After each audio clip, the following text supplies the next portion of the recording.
as we move on, Mel has come back. Thank you, Mel, for taking us through this whole different set of criteria, new criteria that's being instituted by A.J. Deuce. A.J. Deuce, who just put his paper out earlier this year, just 1 or 2 months ago, and has put it out for people to read. You have gone through it and you're unpacking it section by section. Now, you're coming into an area that you probably don't agree with necessarily, but we need to get it out there so people can understand it. We just put up a quick video just to help people realize that much of what we're introducing is speculative and because can be quite controversial.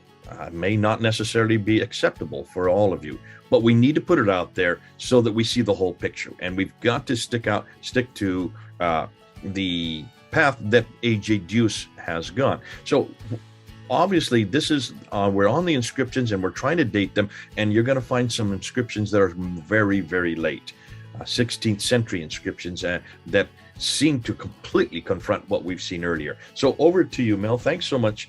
Tell us and help us walk us through this material, and let's see where we go. Let me just share the slides here. Okay, so as you say, this is quite controversial, but this is A.J. Deuce's explanation for why they would put inscriptions in the Dome of the Rock in the 16th century.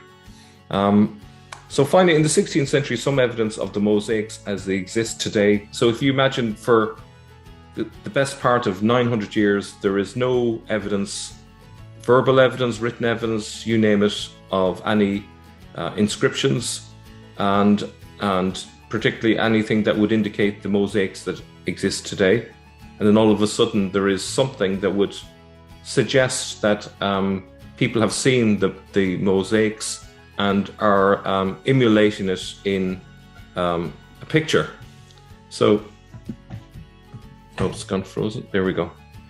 A pilgrimage certificate from 1544 to 45 shows a layout of the Haram al-Sharif with the Dome of the Rock covering the foundation stone. Despite the artistic difference in hue, the relationship between the extant mosaics and the art on the drawing appears to be apparent. So he's saying that, okay, the colors may not be the same, but there is a strong similarity between what's there and what's found in the Dome of the Rock. There's a kind of a very strong similarity in design, which we don't find before this time. And he suggests that the reason why this pilgrimage certificate was created was because the mosaics were recently produced prior to that, earlier in the 16th century. He says that it seems to be the interior of the dome or a composite. If this is what it appears to be, then we look at a first representation of the interior mosaics on the inner octagonal.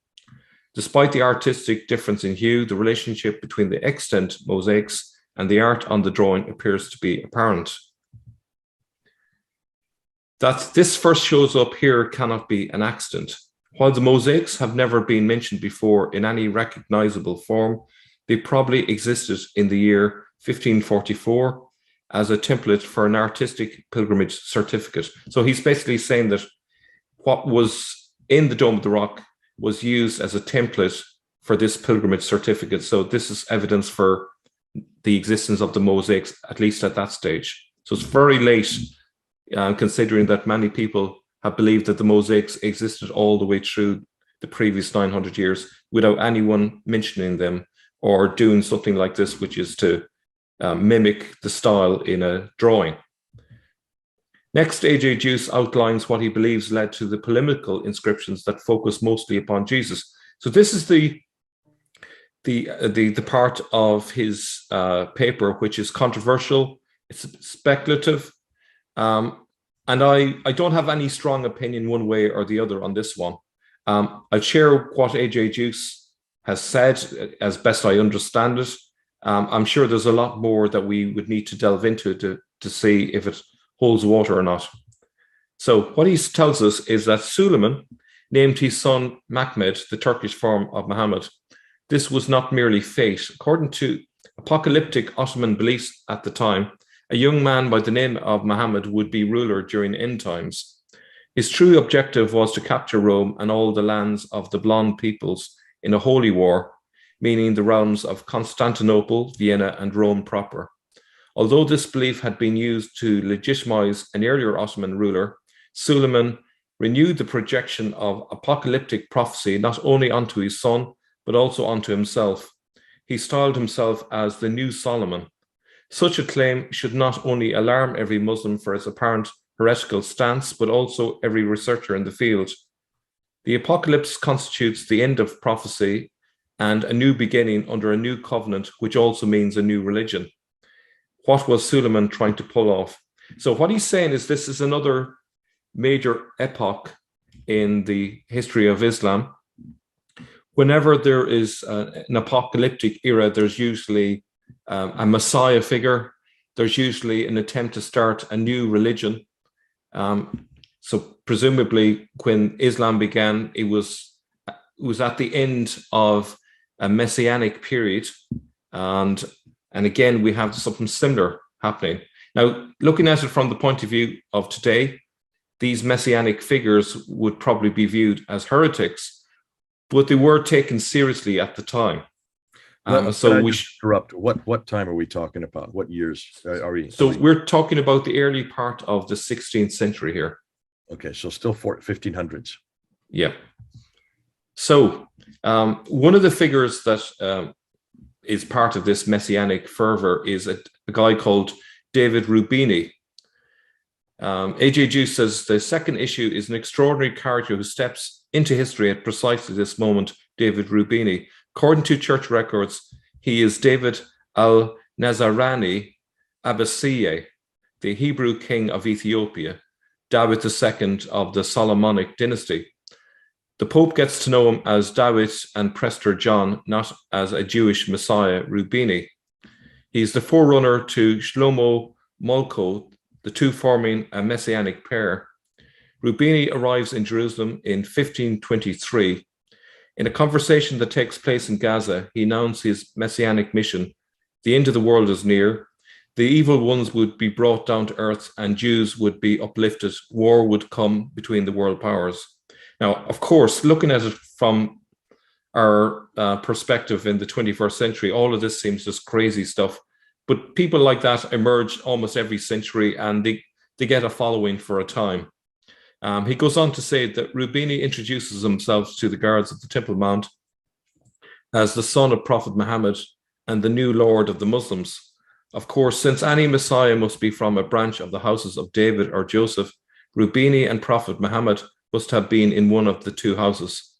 The 70 elders also come to Jerusalem to join the preparations for the end of the world and for the sack of the temple. They reinstate the Sanhedrin. Now, again, this is A.J. Juice's point here, not mine. I have no opinion one way or the other, but let's just go with it and see where it takes us. Now, at this junction, a scholar by the name of Mola Kapis appears in Constantinople, an obvious nickname of contempt. The scholar merely fits a rabbinic pattern, where Kapis stands for the lineage of King David and Mola for a messianic figure. In a near contemporary history, he is called Mulkarabum, Mulka the Arab, whom I've already introduced.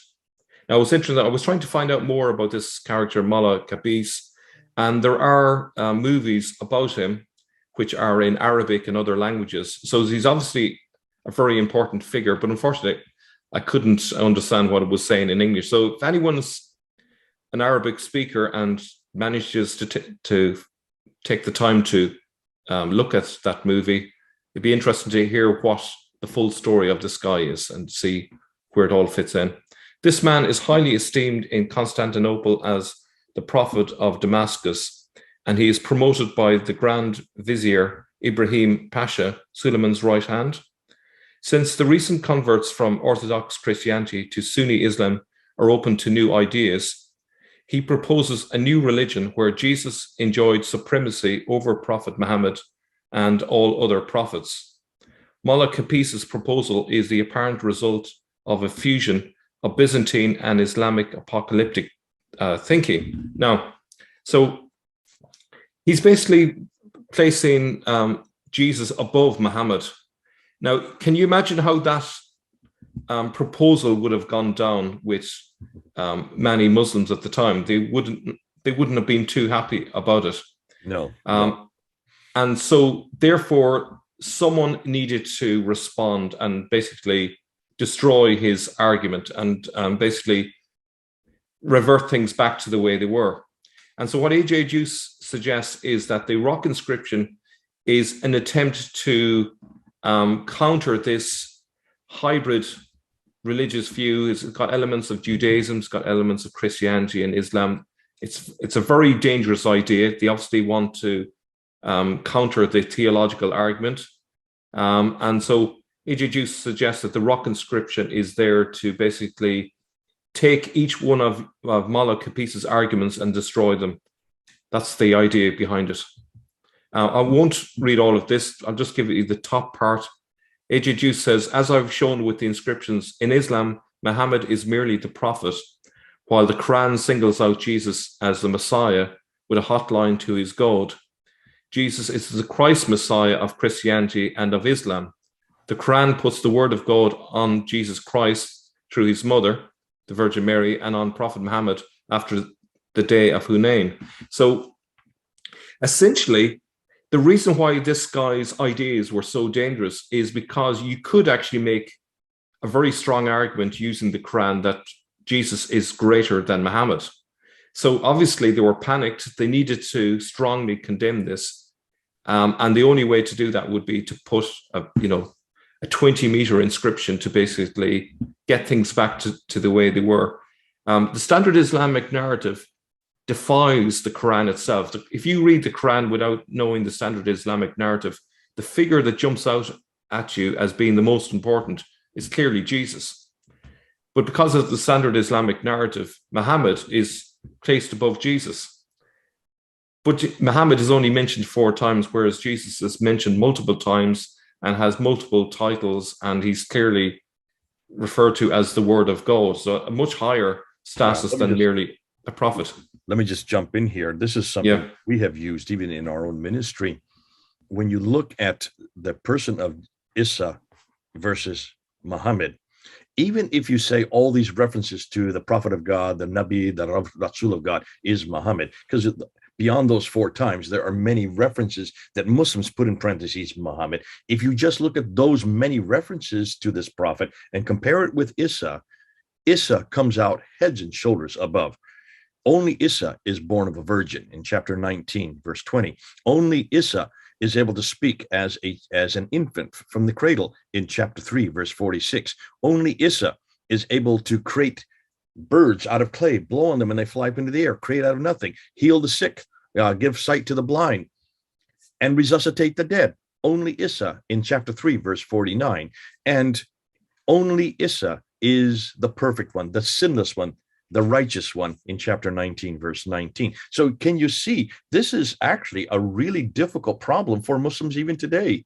With the Quran as it stands, Jesus is way above anything else, anybody else there in the Quran. So I can see, well, what Molo Capice is doing here, if he brings up and puts Jesus above him, you've got to have some type of response. It looks like this inscription may be that response. Yeah. So this is what he goes on to say.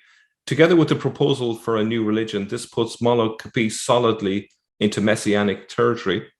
We do not have enough information about this Molo Mulkarabum, but his death was likely an invention on the path to messianic immortality. But what we do have is the element that is sticking out from the inscriptions, the simultaneous diminishing and lifting of Jesus, not to a higher level, but to the same level as Prophet Muhammad, an apparent compromise between Mulkarabum's proposal and the Ottoman naysayers. So in other words, it's an attempt to reconcile both sides to avoid a split at this most important time when they're trying to conquer the West. The last thing they need is this 2 sides of the camp to be split. So this is a compromise position. It is said that Molo's positions have never been refuted by Muslim scholars, but the clarification, the refutation, hangs on the inner octagonal of the Dome of the Rock. So I think it's got a lot going for it. A.J. Juice goes on to say the Moloch piece appears to be Jewish. Therefore, A.J. Juice is suggesting that the inscriptions in the Dome of the Rock are not addressing Christianity, but addressing the position of a heretical Jew with messianic pretensions. It is intended to refute his theology. Now, what I found interesting is the fact that Red Judaism recently, on a video of yours, a video of his, was suggesting that the inscriptions were addressed to a Jewish audience. I think he might be onto something there. It does seem to be talking about Christianity, but it does more specifically seem to be addressing a Jewish audience in particular. And that's what I've just said there. A 1528 AD inscription, praise for Suleiman. And that's interesting that that is there in the Dome of the Rock, which fits in with this. The windows up high in the dome are decorated with a long inscription that prays for Suleiman and is dated to 1528. If authentic, then internal and external renovations must be ongoing during the Sanhedrin's presence on the Temple Mount. I can't vouch for the veracity of A.J. Juice's claim that the Sanhedrin were present at the Temple Mount, but I do think it's interesting that there was an inscription definitely put there in 1528 to do with Solomon and praying for him. And if the other inscriptions were put there at the same time, that would make a lot of sense. In 1543, Suleiman's son Mahmed dies. This marks the point from which the Muslim caliph turns inwards to spirituality. For whichever reason, the Sanhedrin is said to have moved from Jerusalem to Safed sometime around 1542 AD, but more likely after Mahmed's unexpected end. It would have given them 2 decades from 1523 to 1543 for extensive interior renovations of the Dome of the Rock, which he would suggest was when many of the mosaics and inscriptions were put there. And immediately thereafter, we have that pilgrimage certificate from 1544, 1545. From 1545 to 66 AD, the Dome of the Rock undergoes significant restorations during which today's exterior mosaics are attached in a mixture of Mamluk traditions and Ottoman ceramic techniques. During these renovations, the mosaics on the drum are allegedly replaced with glazed tiles. On the one hand, this is credible. On the other, the drum is still octagonal. Hence, we may discuss evidence that no longer exists. So he says basically that whatever work was done on the drum doesn't matter because the drum that's there now is circular. Back in those days, it was octagonal. So all of that, mosaic work on the interior drum would have been taken down when they changed the drum. We also have these additional details that kind of add to A.J. Juice's case. The Mausoleum of Suleiman from 1566 is inspired by the Dome of the Rock, as if the ruler intended to be laid to rest in the center of the world. And when we look at a comparison between the mosaics within that mausoleum with that of what's in the Dome of the Rock, there's an inescapable similarity between the styles of both. The intricate decoration in Suleiman's mausoleum is geometrical. The closest that its designs get to an embedded message is a turban-like crown that is designed into the tiles over doorways adjacent to the mihrab. If the mosaics in the Dome of the Rock and the tiles in Suleiman's mausoleum are from the same period, then the difference is that the latter is of contemporary concern, while the former pretends to be of ancient origin. So that's, I think when you look at the two, you can see it's a very similar style and seem to be from the same era. And also, if we look at the tomb of Selim II, which is around this similar period, this is different with exterior tile work at the tomb of Selim II. Here we have a direct stylistic relationship to the figures in the Dome of the Rock. So there is a strong correlation between both designs, and that's where I end that one today. Listen, thank you so much. This is very helpful. What we're trying to do, and what you've been doing all the way through, trying to find out and date when these inscriptions, which we have always thought were 692, when they were actually written. I actually, what I find is fascinating, rather than get into the whole internecine problem of what was happening politically and what was happening theologically on the ground, because that really, it's neither here or there. You're not there. We can't say, well, how much of that influence what that inscription is, whether or not because of this elevation of Jesus over Muhammad at this point is why that inscription was written. What I think is more, I mean, that could be the reason that's written, but what I think is much more striking is what you said right towards the end there. And that is when you look at the structure itself from an octagonal dome, which is very clear there in we're talking about the 16th century, 1500s, and you compare it with the Suleiman's mausoleum, which is 1566, almost identical. And it's similar to also the tomb of Selim II. That's what you do when you want to when you're looking for archaeology, when you're looking for art, when you're looking for dating of structure. We do this with the manuscripts. You date the manuscripts by the type of images that are on those manuscripts that are parallel buildings that come from a period. You know the dates of the buildings. We know the dates here, 1566, and you also know what kind of artistry is on that building. And if they parallel each other, that would suggest, therefore, that that's the time period that these mosaics, which are on the arches, above which is the inscriptions. The inscriptions cannot exist without the arches holding them up. If you before we move on, Mel, what part of the Dome of the Rock are you talking about? Are you talking about the drum, which is circular today, or are you talking about the arcades, which are octagonal today? Where are these inscriptions that we're referring? Could you just put an image up there, and I'll pause it right now just so we can get to it. But can you put an image and explain so we don't get confused as to what we're referring to when we're talking about this large inscription that we're suggesting was created in the 1500s, not the 7th century? What are we talking about so that this won't, if it confuses me, I'm sure it'll confuse our audience.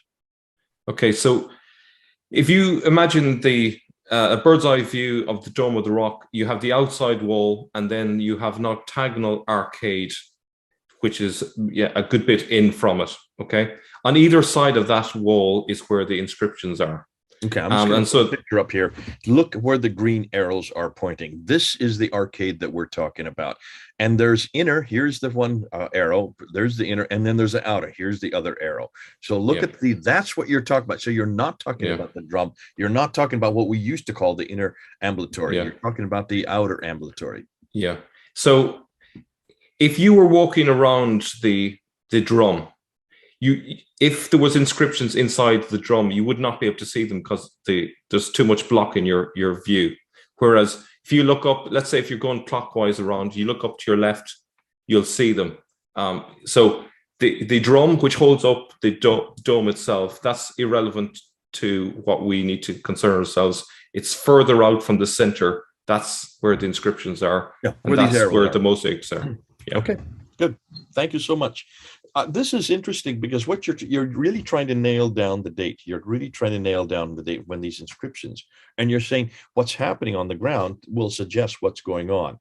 If you have this guy, Mel who is elevating Jesus above Muhammad, there has to be a reaction. There has to be a response to it, which would, according to Dios, it would there stand to reason that that's why we're seeing all these responses. Say not three, for God is one, and he has no son. That's a response to that. That comes from chapter 4, verse 171 today. Truly, he is neither begets nor is he begotten. That would be an also response to this elevation of Jesus. And that's found in Surah 112 today in the Quran. And then, of course, the Shahada itself is introduced. If you're saying that he is not this, he's not this, he's not this, God is only one. And this Muhammad is nothing more than a messenger. He's not these things. He is a messenger, nothing more than a messenger. That then brings down this deification of Jesus, or elevation of Jesus down to his humanity, even less than Muhammad. Yeah. So it's really saying the two that count is Allah and Muhammad, the prophet. The Muhammad of this sin is what really matters. Yes, this Jesus guy is important, blah, blah, blah, blah. but he's not above our Muhammad of the sin. That's what they were trying to argue, according to how I understand AJ Jesus' case there.